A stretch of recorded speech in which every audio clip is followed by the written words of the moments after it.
महाराष्ट्र राज्य धर्मादाय आयुक्तालय कार्यालयाची भरती प्रक्रिया चालू आहे आणि एक नवीन अपडेट त्यांनी आपल्याला दिलेले परीक्षा पद्धत कशी असेल याबाबत. तर ही जी परीक्षा पद्धत असेल त्याच्यामध्ये कोणते बदल आहेत आणि ते कसे बदल विद्यार्थ्यांसाठी चांगले असतील याबाबत आपण यामध्ये विचार करणार आहोत. त्याआधी एक गोष्ट सांगेल की या नवीन पद्धतीप्रमाणे www.exambabu.in या वेबसाईटवर आपल्याला मॉक टेस्टसाठी पेपर उपलब्ध करून देण्यात येणार आहेत.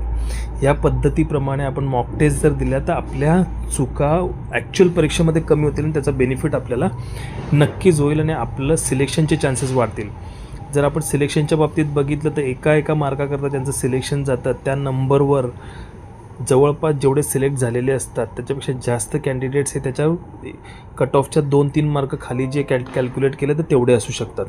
आता ही जी नवीन पद्धत आहे त्याच्यामध्ये काय वेळबद्ध विभाग पद्धत आहे. त्याच्यामध्ये कसं आहे की जे काही ग्रुप्स आहेत ते ABCD असे 4 पद्धतीमध्ये ग्रुप केलेले आहेत आणि त्या पद्धतीने तुम्हाला एक सेपरेट वेळ त्या ग्रुपला दिलेला आहे आणि त्या ग्रुपमध्ये आपल्याला परत जाता येणार नाही. वेळ संपल्यानंतर आपल्याला पुढच्या ग्रुपमध्ये जायचं आहे. आता ही परीक्षा पद्धत का अवलंबलेली आहे तर यामध्ये जे परीक्षेची सुरक्षितता आणि पावित्र्यता म्हणजे की एक चांगल्या पद्धतीने सिलेक्शन व्हावं, कुठलेही अपप्रकार यामध्ये घडू नयेत या दृष्टीने या प्रक्रियेला अवलंबण्याचा निर्णय धर्मादाय आयुक्तालयाने घेतलेला आहे.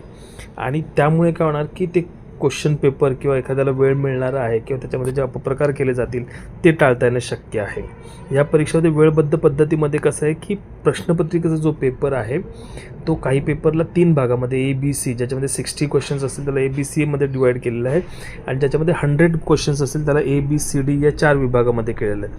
आता ही परीक्षा पद्धत आपण पुढे समजूच, परंतु या परीक्षा पद्धतीमध्ये कसं आहे की जर आपण A सेक्शनचे प्रश्न सॉल्व केले तेवढ्या वेळामध्ये तर नंतर आपण Bकडे गेल्यानंतर आपल्याला Aकडे परत येता येणार नाही. ही एक महत्त्वाची बाब आहे. म्हणजे तेवढ्याच वेळामध्ये आपल्याला ते प्रश्न सोडवायचे आहेत आणि पुढच्या विभागाकडनं आपल्याला मागच्या विभागाकडे परत जाता येणार नाही आणि ते ऑटोमॅटिक पद्धतीने होणार आहे. वेळ संपली की पुढच्या विभागाकडे जाणार आहे.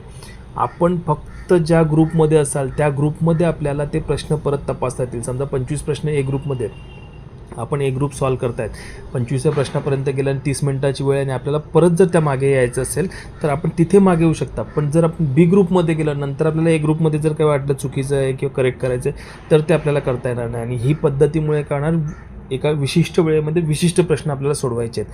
त्यामुळे आपल्याला फार केअरफुली सोडवायचे आहेत. आपल्याला परत पुढे गेल्यानंतर मागे येता येणार नाही दुसऱ्या ग्रुपमध्ये गेल्यानंतर. आता ही जी पद्धत आहे त्याच्यामध्ये समजा आपण एक हायर ग्रेड स्टेनो आणि लोअर ग्रेड स्टेनो याच्यामध्ये विचार करू. हायर ग्रेड स्टेनोमध्ये किती असेल तुम्हाला 60 क्वेश्चन्स असतील, 60 प्रश्न असतील आणि 75 मिनिटाची वेळ असणार आहे.